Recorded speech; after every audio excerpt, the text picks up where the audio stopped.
पहाड़ी reservation bill से मुतालिक न्यूज 18 JKLS से खसूसी गुफ्तगू की। मरकजी सरकार ने लोकसभा में पहाड़ी रिजर्वेशन बिल को पेश किया और मंजूर किया। न्यूज 18 JKLH के सीनियर एडिटर तेजेंद्र सिंह सोढ़ी ने मनोज सिन्हा से इस हवाले से तफसीली बातचीत की। जम्मू कश्मीर में रह रहे लाखों पहाड़ी लोगों की कई दशकों से ये डिमांड थी कि उन्हें रिजर्वेशन मिले। भारत सरकार ने लोकसभा में इस बिल को पेश किया और पास कर दिया। इस सिलसिले में हमारे साथ बात करने के लिए जम्मू के उपराज्यपाल श्री मनोज सिन्हा जी हैं। सर, न्यूज 18 JKLS से बात करने के लिए बहुत बहुत धन्यवाद।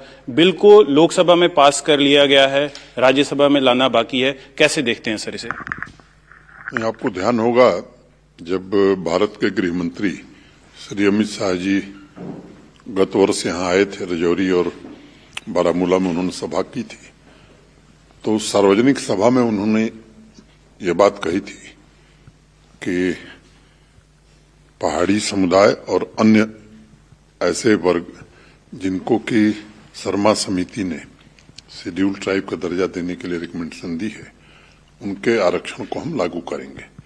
मुझे लगता है कि उसी प्रक्रिया के अंतर्गत अभी लोकसभा ने पहाड़ी और बाकी समुदायों को आरक्षण दिया है। लेकिन मैं भारत सरकार का आभारी हूं कि इस बात का ध्यान रखा है, जो जैसा उन्होंने सभा में कहा था कि पहले से आरक्षण जिन समुदायों को था, गुजर, बकरवाल, गद्दी, सिप्पी, सीना आदि आदि, तो सभा में ही उन्होंने कहा था कि उनके आरक्षण में कोई कटौती नहीं होगी। माने जो आरक्षण उनको नौकरियों में और शिक्षा में था, उसमें एक भी सीट कम नहीं हो रही है।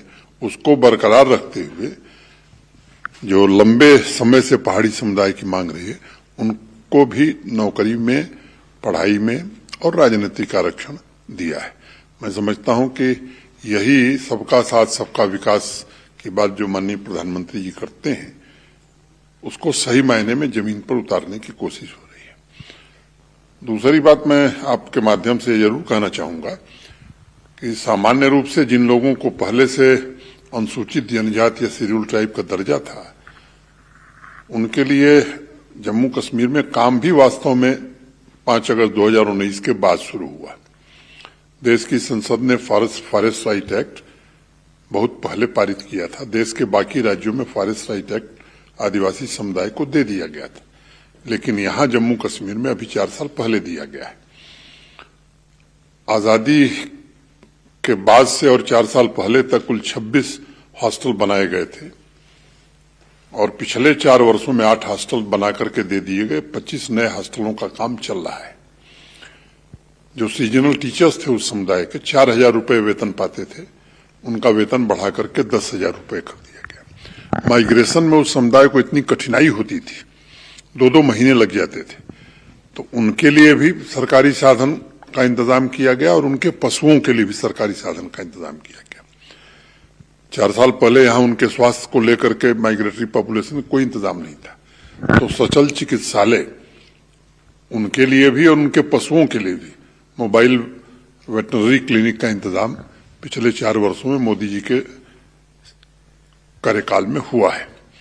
छात्रवृत्ति स्कॉलरशिप की अगर मैं बात करूं तो नंबर्स और अमाउंट 2.5 गुना से ज्यादा वृद्धि स्कॉलरशिप में हो गई। आदिवासी यूथ को, खासतौर से गुजर, बकरवाल, इन समुदायों के नौजवानों को रोजगार से जोड़ने के लिए स्किल डेवलपमेंट की ट्रेनिंग, वो डेयरी चलावें, मिनी फार्म चलावें या मिशन यूथ के अंतर्गत ऐसे अनेक नौजवानों को चिन्हित करके उन्हें सेल्फ एम्प्लॉयमेंट देने का काम हुआ है।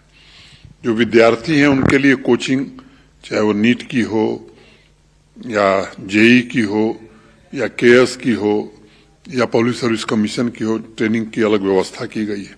अब तो जुडिशियरी के लिए भी ट्रेनिंग का इंतजाम किया गया है। तो मैं समझता हूं कि इस समुदाय के लिए प्रधानमंत्री जी के नेतृत्व में हमारे प्रशासन ने बहुत ही सराहनीय काम किया है। ऐसे गांव जिनकी आबादी जिनमें 500 से ज्यादा आदिवासी रहते हैं, गुजर बकरवाल रहते हैं, या आबादी का 50% शेड्यूल ट्राइब है, तो ऐसे गांवों को आदि आदर्श योजना के अंतर्गत, प्रधानमंत्री आदि आदर्श ग्राम योजना के अंतर्गत 1 करोड़ रुपए विकास के लिए दिए गए। तो मैं मानता हूं कि उनके आरक्षण में कोई कमी नहीं की गई है। उनके विकास को द्रुत गति से आगे बढ़ाने का काम हुआ है। कुछ लोग राजनीतिक रोटियां सेकना चाहते हैं, जिन्होंने न गुजर बकरवालों का कभी भला किया, न पहाड़ियों का कभी भला किया। ये बांटो और राज करो, ये उन लोगों की नीति रही है, वही कोशिश कर रहे हैं। मैं सभी गुजर बकरवाल गद्दी सिप्पी आप तक जिनको ये हक हासिल था शेड्यूल ट्राइब का, ऐसे सभी लोगों से मैं आग्रह करना चाहता हूं, किसी के बहकावे में आने की जरूरत नहीं है। देश में जो सरकार है मोदी जी के नेतृत्व में, आपके हितों, आपके विकास का पूरी तरह से ख्याल रखा जाएगा। और मैं समझता हूं कि जिस गति से पिछले 4 वर्षों में उनके काम हुए हैं, आने वाले समय उस गति को और हम तेज करेंगे। सर, जिस तरह आपने कहा कि जिन लोगों की एग्जिस्टिंग अभी चल रही रिजर्वेशन थी, जिसमें ज्यादातर गुज्जर लोग हैं, उन्हें में एक अफवाह फैलाई जा रही है कि इस रिजर्वेशन से अगर पहाड़ियों को रिजर्वेशन दी जाएगी, ये जो बिल अभी लोकसभा में पास हुआ, जब राज्यसभा में पास होगा, एक लॉ बन जाएगा, तो उनकी जो रिजर्वेशन है उस पर इफेक्ट पड़ेगा। तो उनके लिए सर क्या कहना चाहेंगे आप? बड़ी जिम्मेदारी से बात कहना चाहता हूं कि गुजर बकरवाल या बाकी जो समुदाय के लोग अभी तक शेड्यूल ट्राइब का दर्जा जिन्हें प्राप्त है, जितना प्रतिशत आरक्षण है उसमें 0.01% की भी कटौती नहीं होगी।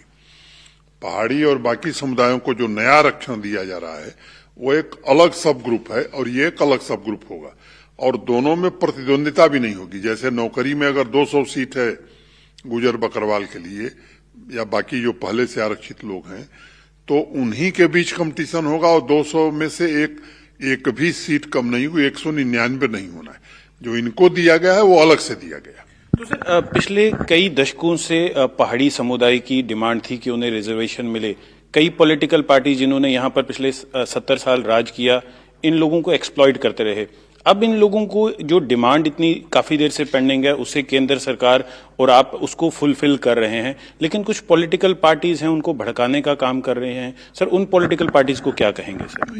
ये सच है कि यहाँ का पहाड़ी समुदाय लंबे समय से इसके लिए आंदोलनरत था, प्रयत्न कर रहा था, और माननीय प्रधानमंत्री जी ने उनकी आकांक्षाओं और अपेक्षाओं को इस आरक्षण विधेयक से पूरा किया है, जो लोकसभा से पारित हो गया, राज्यसभा ही पारित कर लेगी। जिन लोगों ने केवल आश्वासन की रोटियां लोगों को खिलाई हैं, मैं समझता हूं कि उनके चेहरों को जम्मू कश्मीर के गुजर बकरवाल हों या पहाड़ी हों, सब जानते हैं। और मैं उनसे निवेदन करूंगा कि ये कभी आपके हितैषी नहीं रहे हैं। ये आपस में झगड़ा करा करके अपने राजनीतिक स्वार्थ की रोटियां सेकना चाहते हैं कुछ लोग। इसमें फंसने की जरूरत नहीं है। सर, जो पहाड़ी समुदाय है काफी दूर दराज के इलाकों में रहता है, कई फैसिलिटीज की एक्सेस नहीं है उन्हें। अब इस रिजर्वेशन से उन लोगों को क्या क्या फायदा होगा सर? नहीं, स्वाभाविक रूप से एक तो माने इनको नौकरियां मिलेंगी,